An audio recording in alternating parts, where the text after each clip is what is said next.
We tell you about the starting caliber offensive linemen the Bucs can find on day 2 of the draft. That and more on today's episode of Locked On Bucs. Your daily Tampa Bay Buccaneers podcast, part of the Locked On Podcast Network. Your team every day.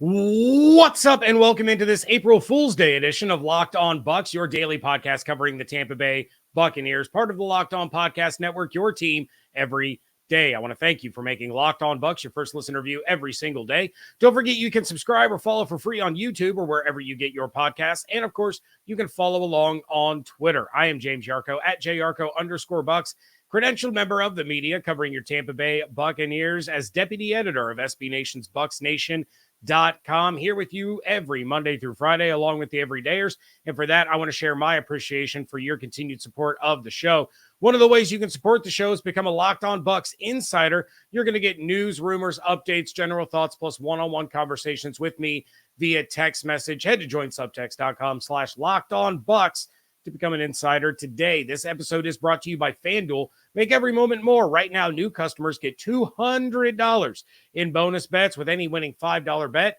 That's $200 if your bet wins. Visit FanDuel.com/LockedOn to get started. It's a mock draft Monday, and we're going to dive into that here in a little bit. But first, thank you to my son Beckett, who covered the cold open for you guys today. Fun little April Fool's joke. So for those of you watching on the YouTube, that was my son that causes me so much pain and anguish and grief when it comes to his unbearable hockey schedule. But I wanted to start today's episode off by going back to a question that I got on Friday's live show, where one of the viewers asked about starting offensive linemen the Bucs could find in day 2 of the draft. And that was something I was already planning on starting to work on. I'm going to start breaking down some of these position groups and potential fits for the Buccaneers over the course of the coming weeks. But we know the biggest positions of need, at least in terms of starters for the Buccaneers, are edge rusher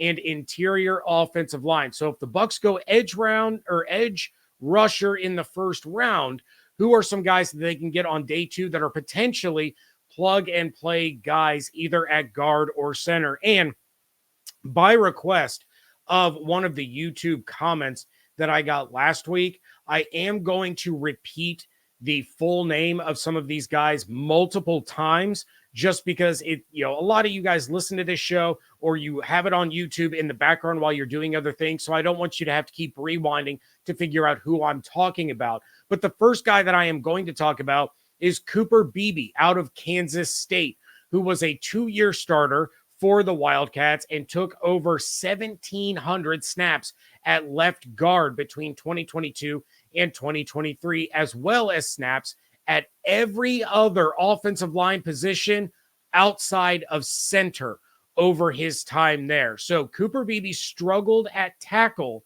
but ended up being a natural at guard, and he looks to be a starting caliber left guard in the NFL. During Beebe's time as a starter, aside for run blocking for Deuce Vaughn in 2022, he allowed 0 sacks, 0 goose egg, or coming off of Easter egg.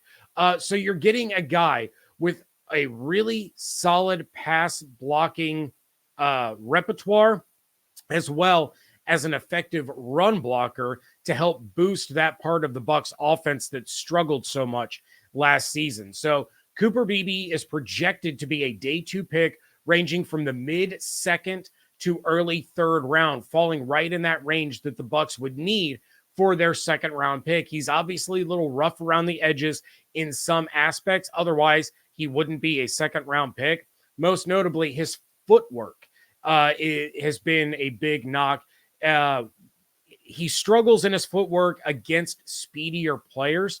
So that's a technique that you need the offensive line coach and the rest of the staff, and probably some of the veteran leadership there along the Bucs offensive line, to work with Cooper Beebe on, so that he's not beaten as often by some of those speedier guys. Now, of course, that was a bigger issue when he would line up at tackle You don't get a ton of the super speedy guys unless it's a blitzer on the interior of the offensive line. The speedy guys tend to be your edge rushers, but definitely something that he does need to improve on. But Cooper Beebe is for sure in contention for a starting offensive line job as a day 2 pick. Another solid player that the Bucs could snag with their second round pick is Zack Frazier out of West Virginia. In fact, we just had a profile on him over at BucsNation.com if you want to go check that out.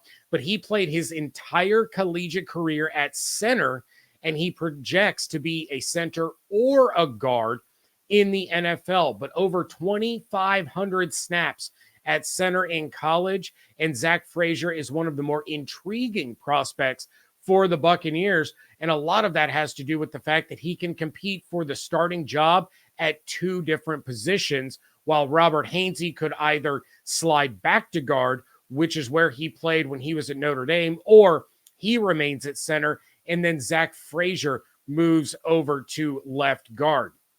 Zack Frazier allowed just 4 sacks over his 3 years as a Mountaineer and brings big size, 6'3", 310 pounds. His next-gen stats overall score at the Combine put him 3rd among all centers at the draft, or in the draft. But he projects to also be a mid-second to early 3rd round selection, which would line him up the same way that Cooper Beebe did with the Bucs 56 overall pick to secure a starter along the offensive line. And I did find this a little bit humorous. Lance Zierlein, who does a lot of the draft prospect and combine work over at NFL.com, he likes to do NFL comps for these prospects. And his comp for Zack Frazier was A.Q. Shipley, former Tampa Bay Buccaneer offensive lineman and former Tampa Bay Buccaneer coach. So that kind of tells you where Zack Frazier lines up. So some more day 2 starters for the Buccaneers. That is coming up next on today's episode of Locked On Bucs, part of the Locked On Podcast Network, your team every day.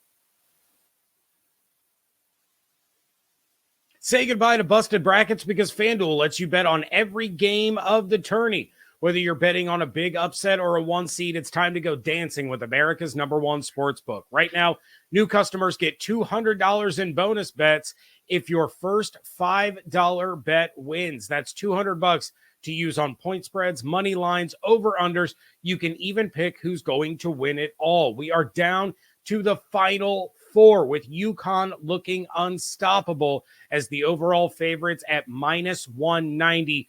Followed by Purdue at +195, Alabama at +1,600, and the NC State Wolfpack with the longest remaining odds of +1,800, despite having the darling of the tournament in DJ Burns. Just visit FanDuel.com/lockedon and bet college hoops until they cut down the nets.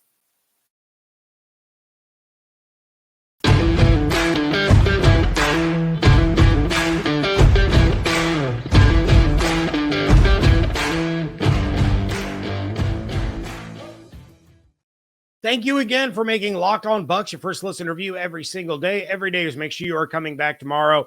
Plenty more draft coverage here on Locked On Bucs because the draft is this month. I can finally officially say that the draft is this month. And of course, we will always have plenty to discuss there. However, are you watching Fox Sports or ESPN on your TV all day and you have to turn down the volume from all that shouting? Make the switch to Locked On Sports today.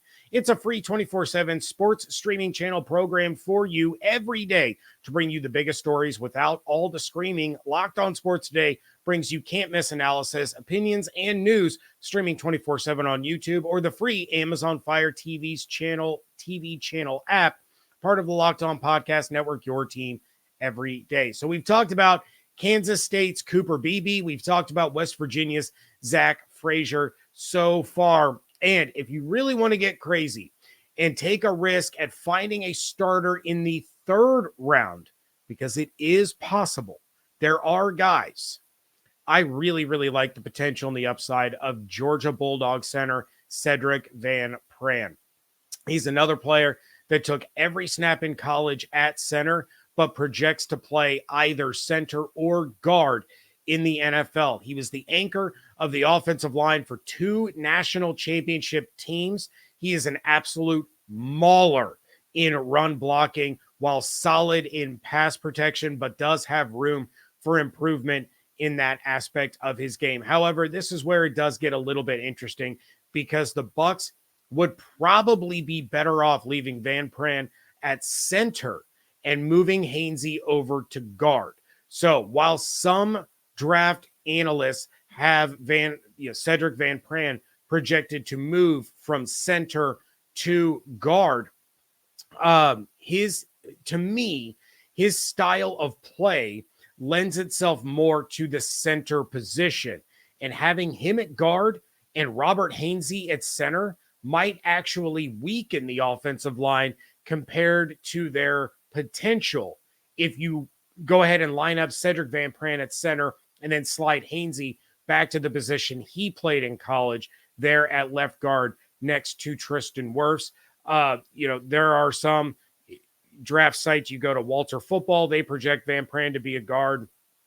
Pro Football Focus on the flip side is very adamant that he needs to remain at center to really maximize his abilities. Otherwise, you're really not getting the best out of Van Pran if you take him and then decide to move him. However, finding a starting offensive lineman, whether it's a guard or at center with pick 89 or 92, is absolutely wild and incredible draft value. So this is a guy that comes, from the Georgia program, back-to-back national championships, knows how to win, knows how to be a leader, has played in an incredibly physical and daunting conference for the duration of his college career. So I really, really like the potential of Cedric Van Pran. Again, if you go edge rusher in the first round, then the interior offensive linemen that you have in the second round aren't really what you're looking for, or there's a great corner that fell to you for some reason. There's a great wide receiver that fell to you for some reason, and you need to take advantage of that. You have a guy here in the third round that could really step in and still be a starter for you this season. Zack Zinter out of Michigan is interesting because opinions on him are really all over the place. He could go before the Buccaneers pick in the second round, or he could get past both of the Bucs picks in the third round. So as draft analysts say, it only takes one team. So Zinter has a very wide range of possibilities there. So Zack Zinter played all but one of his college snaps at right guard. So the Bucs would have to believe that he can make the switch to left guard. I don't think you want to bring him in and then immediately move Cody Mauch, his second year into the league, over to that left guard position. So the Bucs are going to need to believe that he can come in and switch from right guard to left guard and be an immediate impact, an immediate potential starter, because his talent and his strength are that much more impressive than his line mate and draft classmate Trevor Keegan, who was Michigan's starting left guard, but he projects to be late third into day 3 type of selection. So Zack Zinter, as you may remember, for those that watched the big game against Ohio State, he was the offensive lineman for Michigan that broke his tibia and fibula, but he was one of their more reliable offensive linemen up to that point and was one of the best run blockers on the team. You're going to see a trend here. I'm focusing not only on day 2 guys that could potentially come in to be starters, but I'm also looking for guys that were strong in run blocking, because that is what the Bucs really, really need to focus on.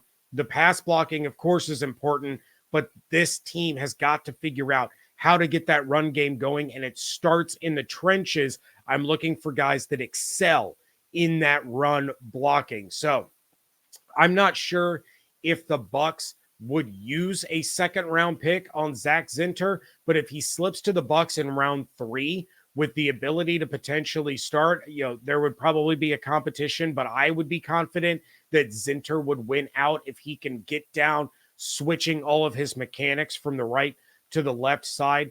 You could wind up with one of the more impressive steals of the draft at pick 89 or at 92. So we have Cooper Beebe out of Kansas State. We have Zack Frazier out of West Virginia. We have Cedric Van Pran out of Georgia. We have Zack Zinter out of Michigan. And I'm going to wrap this list up with Christian Haynes out of the University of Connecticut, who might just be the best true guard in the class. So a lot of players that I have talked about before today, like Graham Barton, who would be a first round target. He's going to go in the first round.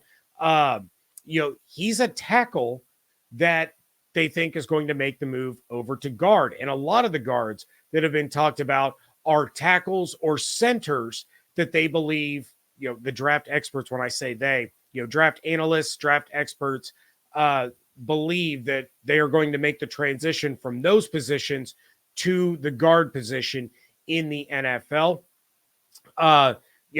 Pretty much everybody that I've talked about today has been a center or a tackle that is going to make the transition. But Haynes is, and again, this is just one outlet. I know everybody has their own personal preferences, but Haynes is Pro Football Focus's top-rated true guard in this class, and he currently projects to be a second-round pick. So, Haynes was the right guard at UConn, but is one of the more athletic offensive linemen in this class and should be able to make the transition to the left side. He's a little bit smaller, 6'2", 310, but he is absolutely vicious and relentless off the snap and has that mean streak in him that would remind you of Ryan Jensen. I talked about it on Friday's episode with defensive linemen. You want that nastiness, right?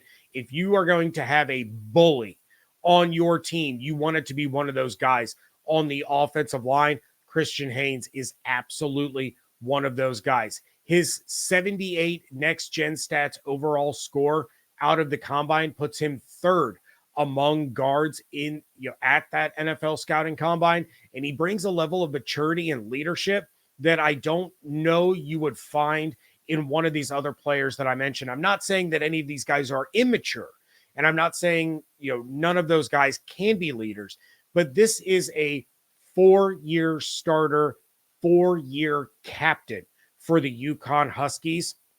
So this is another guy. If he is there at 56, I believe he was PFF's 64th overall prospect out of all the players that are entering the draft. This could be another potential steal given the impact that he could have right out of the gate for the Tampa Bay Buccaneers as a starting left guard.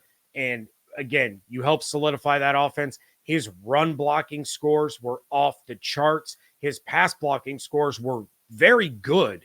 So he does still have some room to grow in both aspects, but not quite as much as some of the other guys that I mentioned. But again, we're talking about day 2 picks, okay? And there have been plenty of good ones, throughout Jason Light's tenure. I listed them all on Friday. You have day 2 picks like Ali Marpet.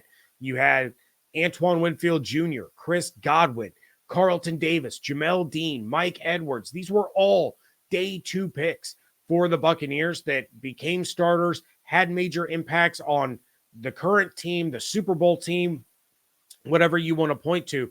But they fell to those days or fell to those rounds for a reason. And it was because there were some issues, some problems that needed to be worked on and needed to be fixed. It's all about finding the guy with the right mentality, the right athletic profile, the right mindset to be able to get those changes implemented and then get them into your starting lineup for them to be able to make an impact. So those are my personal top 5 interior offensive linemen that can start for the Buccaneers in 2024 that the Bucs can find on day 2 of the NFL draft. But it's a mock draft Monday. We have an interesting one coming up for you next on today's episode of Locked On Bucs. This show is sponsored by BetterHelp. It can be easy to ignore our social battery and spread ourselves thin, especially with social gatherings picking up after the winter. I know for me, between my day job, the podcast, and traveling every weekend due to my son's schedule, I find myself drained faster and faster every day, but still having to push through in all situations, telling myself it's for the greater good, regardless of how I feel in the moment, often ignoring my own needs in service of others. Speaking to someone on the outside without a personal bias in my day-to-day life can be extremely beneficial and help me reshuffle what I view as a priority versus what should actually be a priority. If you're thinking of starting therapy, give BetterHelp a try. It's entirely online, designed to be convenient, flexible, and suited to your schedule. Just fill out a brief questionnaire and get matched with a licensed therapist and switch therapists at any time for no additional charge. Find your social sweet spot with BetterHelp. Visit BetterHelp.com/lockedon today and get 10% off your first month. That's BetterHelp, HELP.com/lockedon.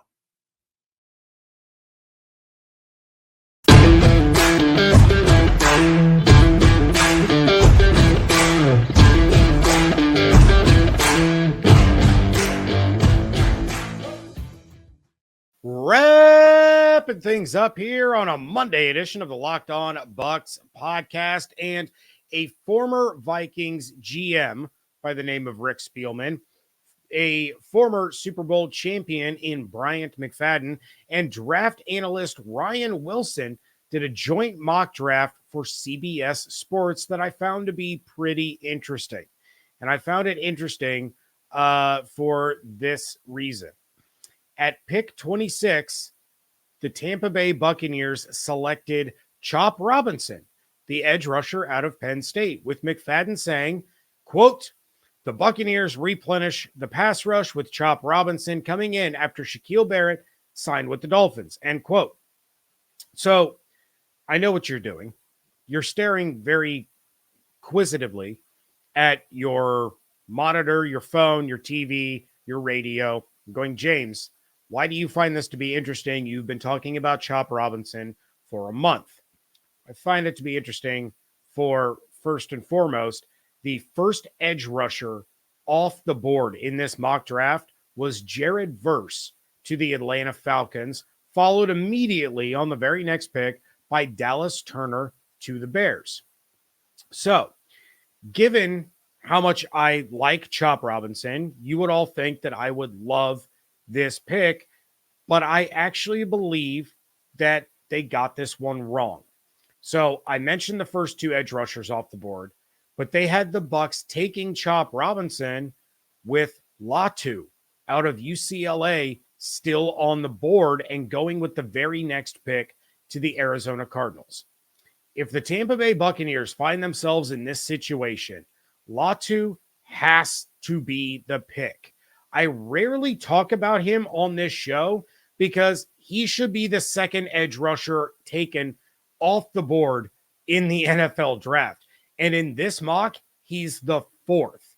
The only reason that Latu should fall is if teams get scared of the medicals. And for those that are unaware, Latu suffered a neck injury in the pre-COVID year, I believe it was, that required a fusion surgery. And he was advised by, I think it was done by the University of Washington Medical Center. He was advised to medically retire from the game of football.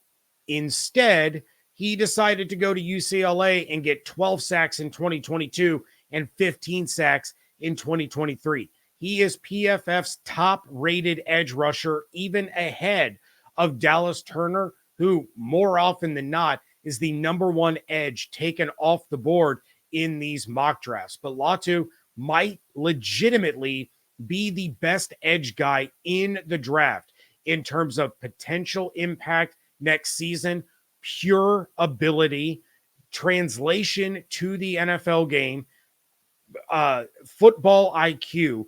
Latu is the total package. You absolutely cannot pass on a guy like that if he falls into your lap at pick 26.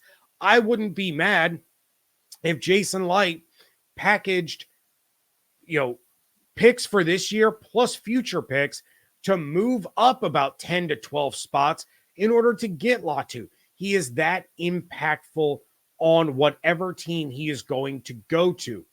So if I am going to power rank edge rushers that will or are projected to go in the first round, Latu is number 1. Turner is number 2. Jared Verse 3. Chop Robinson 4. Darius Robinson is 5th. But again, I don't really talk about Latu or Turner on the show because I don't honestly believe they're going to make it to the Bucs pick. And maybe that's doing you guys a disservice.